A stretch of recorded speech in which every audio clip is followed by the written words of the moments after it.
Sir, also I have sent my presentation to your mail ID, sir. Okay. Okay, sir. So this is my project for this Zenza training, and I was working on this project for past 1 week. So my project was given as a local search engine. When you're going into agenda, I will be explaining about the project, and let me give a brief introduction about it. So what I'm asked to do is, I have asked to code a search engine, which is a multi-threaded one. Unlike a normal search engine, it will be searching the files in a linear manner. Now this search engine will search for a file in every directory parallelly. That is the actual meaning of multi-threading, which means we can do multiple works at same time. So what I have done is, so these are the requirements that are asked to be implemented in that program. So first of all, you have to detect the root drives, which means we can either choose between two things, only the active drives or all the drives in the system. So why we are going with the active drives is, if you are having any CD drive installed, then even if you don't have a CD drive, then all drives will have the CD drive as one of the functional drives. So we are only going with the active drives so that we can reduce the size of the we can reduce the unwanted time wasted for the search in that drive. So then the user can select between active drives and total drives. Also, he should be giving a file name to be searched within the drives, and and what we will be doing is, what are all the drives the user has selected, we will be creating one thread for each drive, and we will be searching for that file name in that drive. And at last, when the file is found, we will be storing the result in a log file, so that when we are searching for the same file for the next time, we don't have to go through the entire process again. We only have to search through that history file, so we can get the path easily. This actually is more efficient than regular searching. So these are the features I have implemented in my program. I am detecting the roots. I am accepting the file name to search. I am searching for the file in a multi-threaded manner, and then I am using a buffer writer to write into a log file, and I'm using buffer reader to read from the log file, and I'm finally displaying the output we have found. I mean the path of the file. So for this project, I used like 4 softwares, especially the Eclipse IDE, which I used to type my whole programming. And we are using Java to compile the program, or we are actually writing the Java language, and a star UML for creating the UML diagrams. And for this presentation, I'm using the PowerPoint. So at first, we have decided to create like a class diagram. So this is the plan for the search engine. So, but at last we were decided to make few changes to this diagram, and we have implemented a partial implementation of this one. So I can explain each and every class while going through the coding. But for now, let me introduce you to the very important methods. Like there's a test main method. Here we are actually using a client. We are using a client class. That client class only accepts the input from the user, and it is going to display the output. So we are actually, what we are doing is, the search input form class, search control, search report, and search result.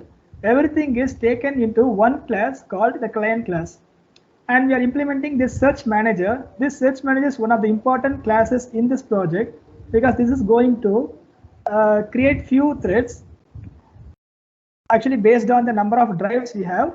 This search manager is going to create few threads, and it is going to search in that particular directory. And whenever we find the result, the search result class is going to collect all the results and going to place it in a map. I have implemented this class, so I am actually explaining this UML diagram. And then this file searcher class is the core implementation of the file searching. In this, we are giving a file and we are giving a directory and a file name. So this is especially the core logic of this whole project, which is going to find the file path of the name we are giving.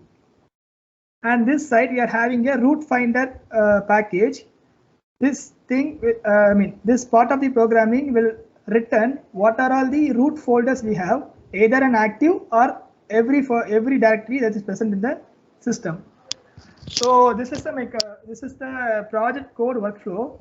If I have to go through this one, I can actually explain you very clearly in the coding part. So can I go to the coding part now? Yeah, okay. Okay, so here let's see. I'm starting with the search engine client. So whatever happens, we are always starting with the client class. So this is the client class I have written. I actually made points for this project so we can easily understand what is happening in this program. So I have separated this program into 7 different parts. So let's go into the first part. Detecting the roots is our first part, because whatever we are searching, we are going to search within a drive. So whatever we are doing, we are going to choose the drives in which we are going to search. So detecting the roots. This roots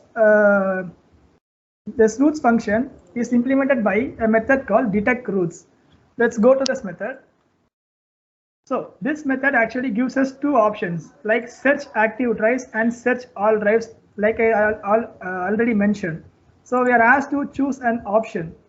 So when we are giving an option, I'm using a console class. Inside a console class, there are so many static methods with which we can read whatever we want. Like if you want to read a string, we can use a readline method. If you want to read a float, like that, whatever you are trying to read, you can actually use separate methods for that. Here I'm actually reading a string from a user. So I'm calling the console class and a static method of readline, and I'm returning a string to this choice. Then I'm actually creating a root finder, which means the name itself mentioning that we are going to find the roots. So root finder object is being created. A root finder variable is created, but it is not assigned to a value. So then what we are doing is, this is the first thing. First, we have seen like a search engine client. That search engine client is actually reading a root choice from the user. Then we are using root finder interface. See, in the line number 12, we are using a root finder interface, and then we are using a root finder factory. What this factory class does is, it is going to create a root finder object and is going to return to this variable. So see, there's a root finder factory, and it has a static method called getFinder, and we are giving the choice of the user into that method. So whenever we are giving that, this root finder class is going to create either one of the 2 things, an active roots finder object or system roots finder object. The name itself mentioned, it's an active roots finder, so it is going to return one and only the roots which are readable. Then we are coming back to the client slide. So in that, by using that root finder object, we are calling a method called get_roots.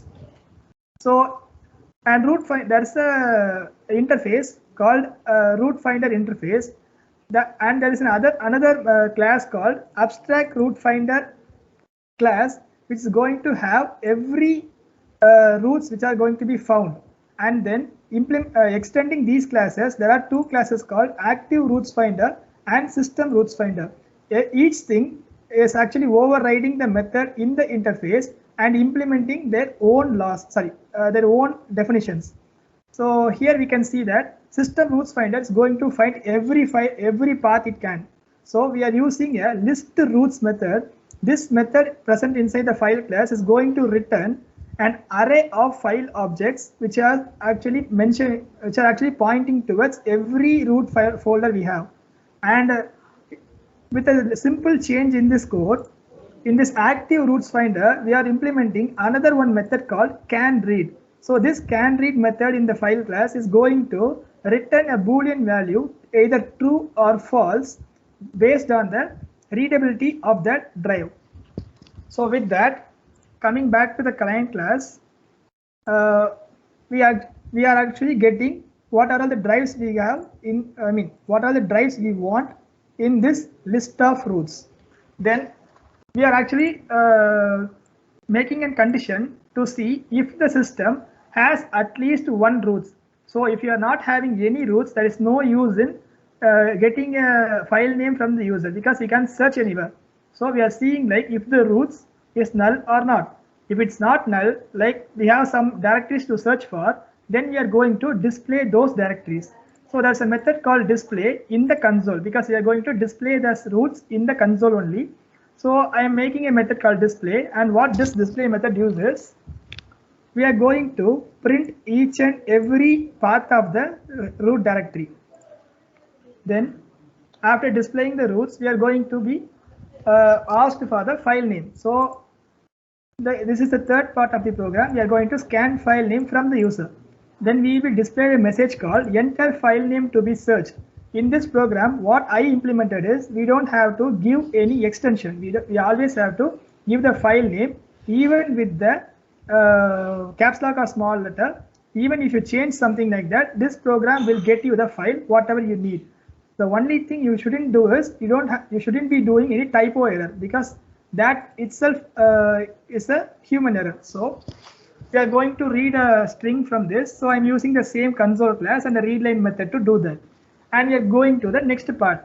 So now we are going through the previous history. So now whenever I start this, whenever I run this program, if it's the first time, we won't have any history. So what we are going to do is, in this presentation, we have came across the engine client and console class to read the root choice, and then root interface, root factory, and a search manager, and a root finder class object. And then we are reading file name from the user. Now we are going to the history manager. So what this history manager does is,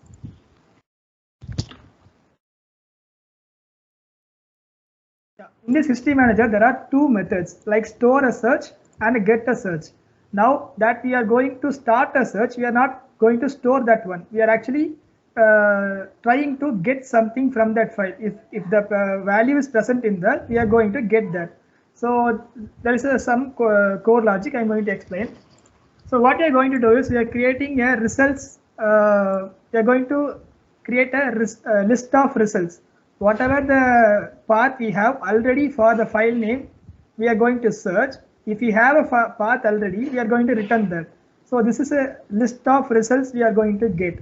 Then what I'm doing is I'm taking this search result .txt file. This is the log file. I'm converting into an object. Then I'm giving it to a buffer reader. So buffer reader class cannot be instantiated as normally because buffer reader actually needs a file reader or something from the input stream class. So I'm creating a file reader object and giving this object to the file reader. So what we are doing is the buffer reader now points to this txt file. Then we are going to read the lines from the txt file. If the file doesn't have anything, it is going to return null value. So I am saying seeing like if the line which I'm going to return from the text file is a null. If it's not a null, you can do what you can do the steps. If it is not a null, you should break that. So this while loop is going to break from the first itself because we are running the code for the first time. Then directly it's going to see if you have added anything to this results, because this results is already instantiated. So we cannot return this file. If you return this file, then our output will be an empty one. So what I'm going to do is I'm going to see if we have added anything to this result list. So if we have not entered anything, then the size would be 0. Then I will be returning a null value because we don't have any history for this. Then we are checking like if we had any previous history. If we don't have any history, then this thing will be a null. So we are going to call the search function.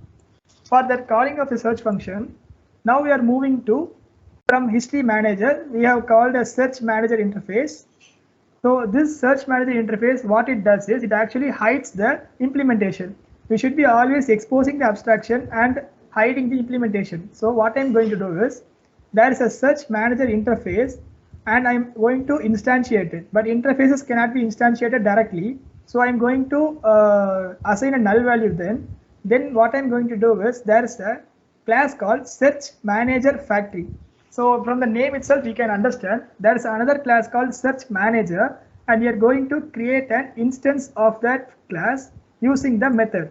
So inside the search manager factory, we have a static method called get instance. So this get instance is going to return a search manager.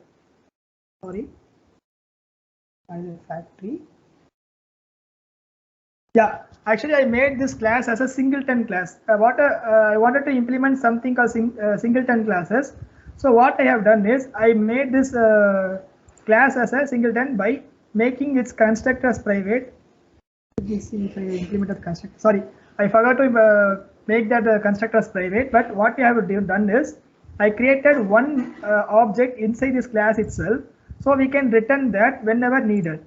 So after calling this search manager factory get instance method, we are getting an instance of this factory itself, and using that factory object, we are going to call a get manager instance. So this is going to give us a search manager object. You can see that here. We are calling the search manager factory, and you are asking for its own instance, and using that instance, I am going to ask for the search manager instance. So that instance is going to be placed in the manager instance. Then I'm going to get the results from this program. What I'm going to do is there's a method called start search inside this manager class. Let's go into the manager class.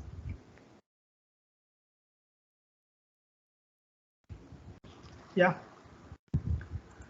So we are calling the search manager instance, and I'm calling this method. I'm giving what are all the routes to search in and what is the name of the file to be searched.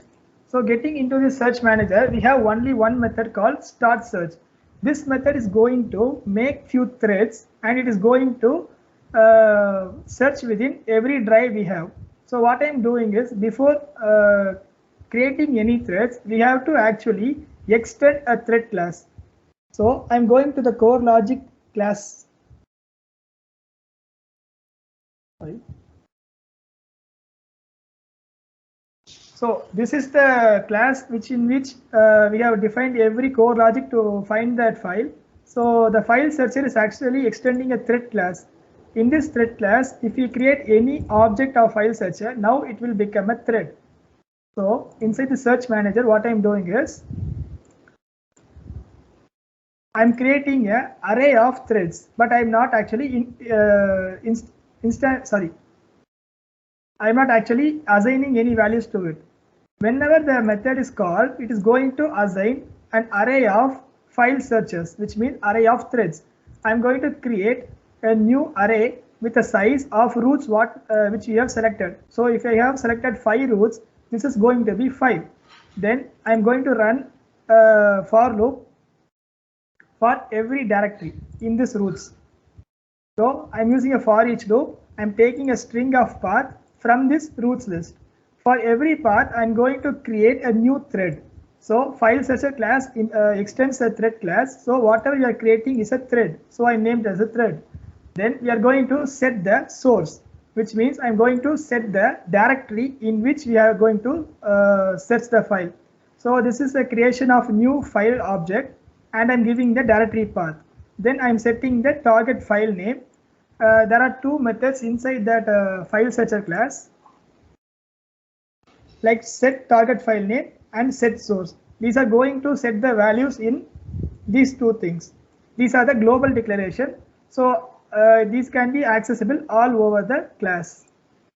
Then we are storing that threads. Whatever we are creating, for every time we are not storing in a different variable name. But what we are doing is we are actually saving each and every object in the globally declared array. So so that we can finally join them. Then we are actually starting the thread.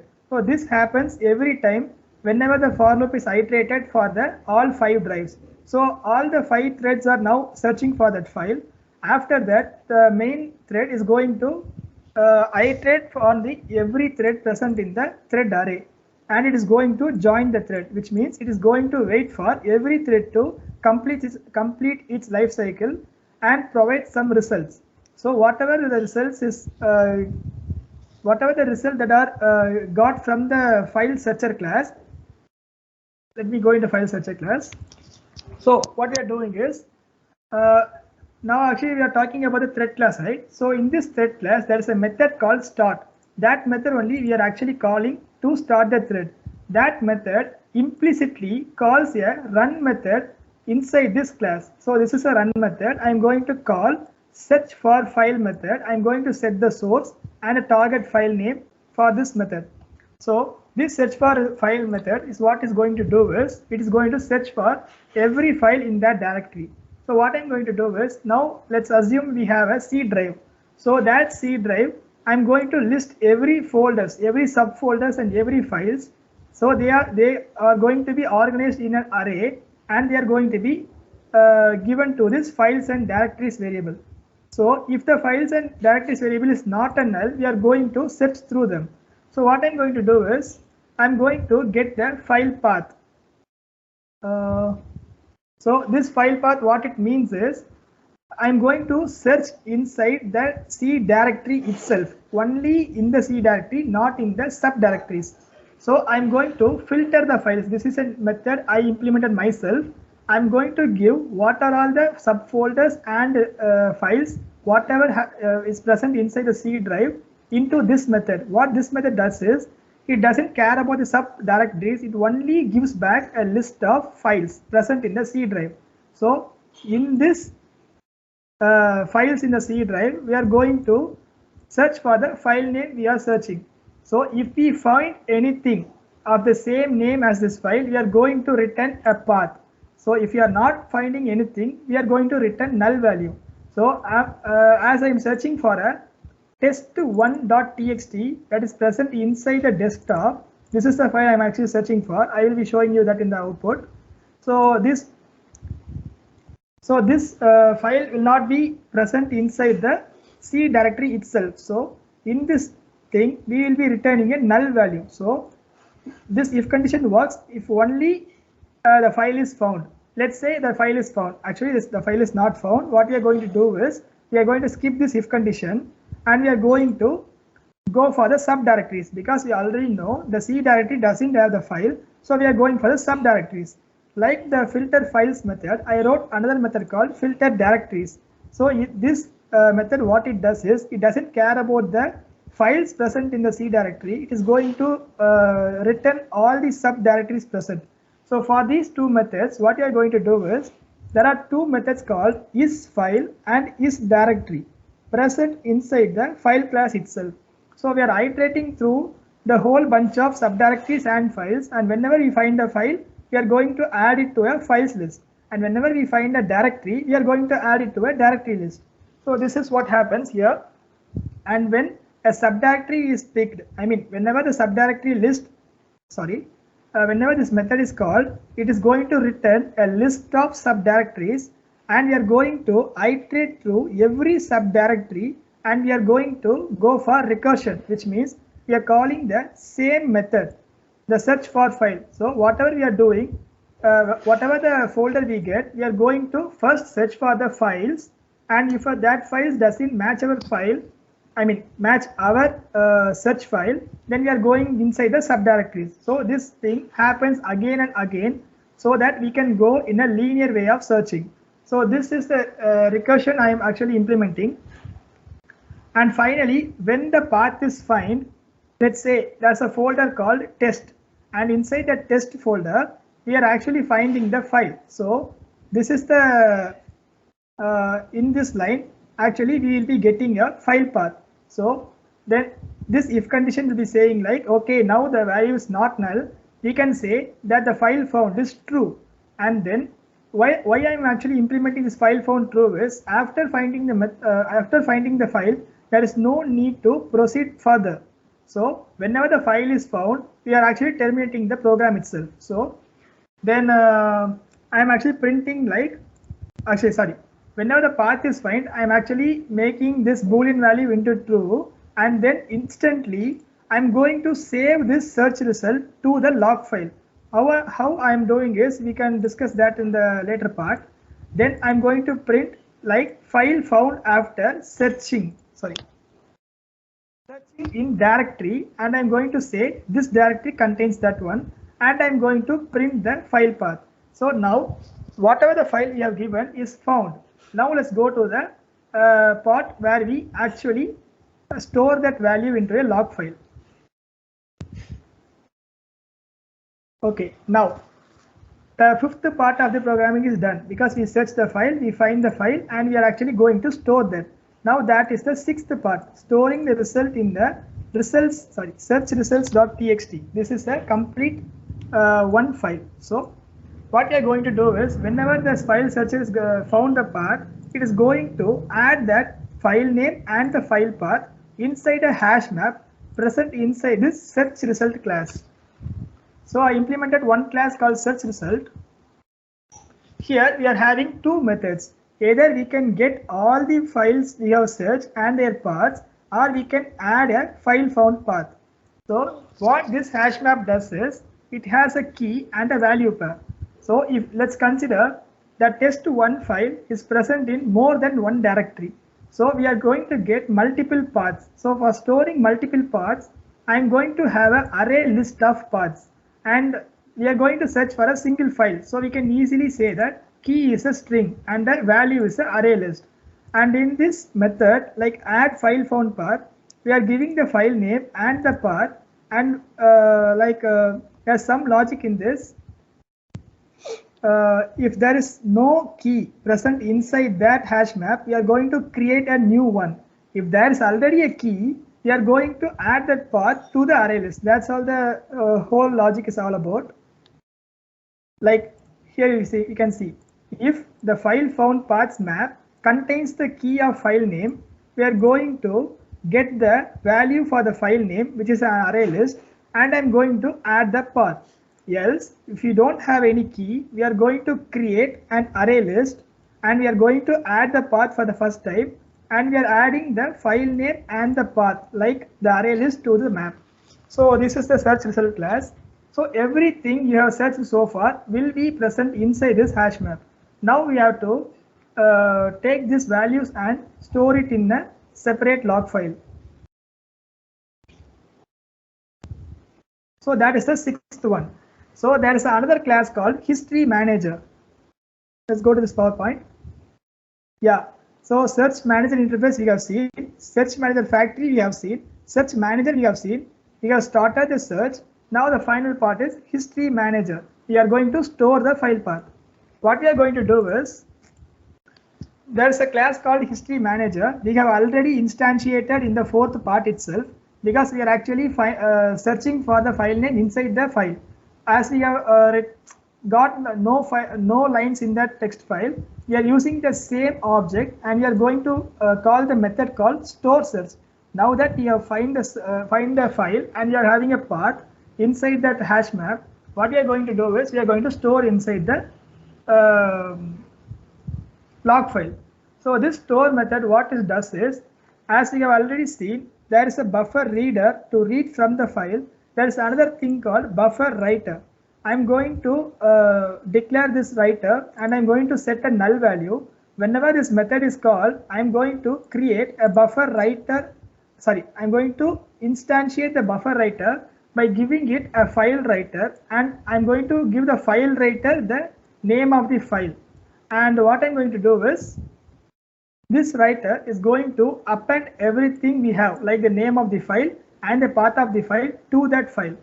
So what are the search results we got? Okay, one second.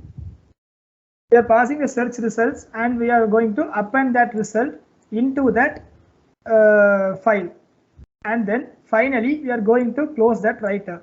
Let's see this in action.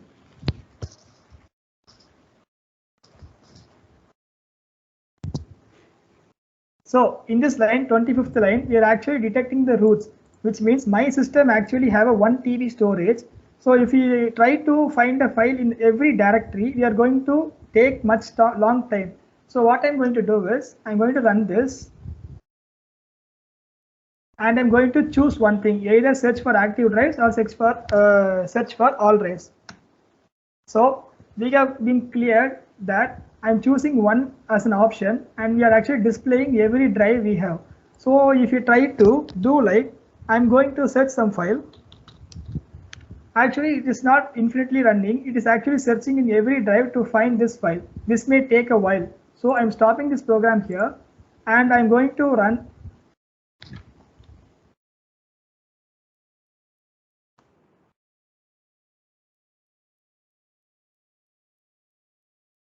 So I'm going to focus on only one folder. What I have done is I created an array list and placed it in this list, and I'm adding only one path called test folder, which is present in my desktop, which is mentioned here. So this is the test folder we are actually going to search in, and inside that there are multiple folders, and inside the A folder that is a file called test1, and inside the C folder that is another folder, and inside that there is a test4. I'm going to search for these two files.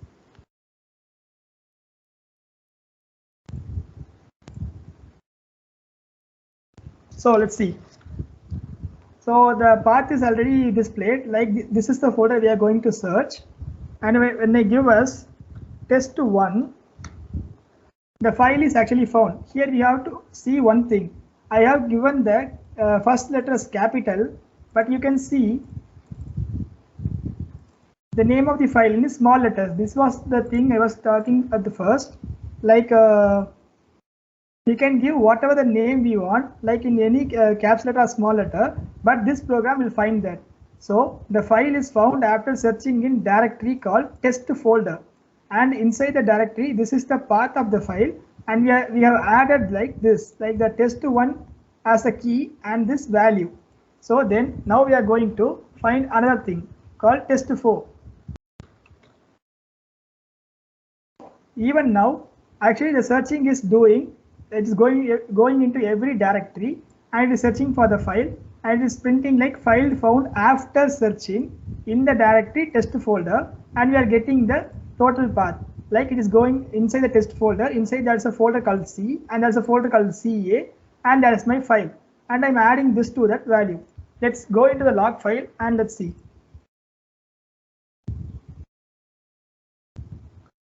So this is my project actually. There's a file called search result. Inside that, we are actually having two values called test1 and with the path, and test4 with the path. Now, if you try to search for the same test1 file, it is not going to search. Let's say that test1, and you can see in the previous programs we have had an output like after searching in this directory we are returning a path. Now that is not like that, because this output is got from the history file, so it directly displays the value. That's all, people. I'm done with the presentation. Thank you, sir. Thank you, Amal Raj, for presenting. Okay, sir. Can I stop sharing my screen now, sir? Yeah, okay.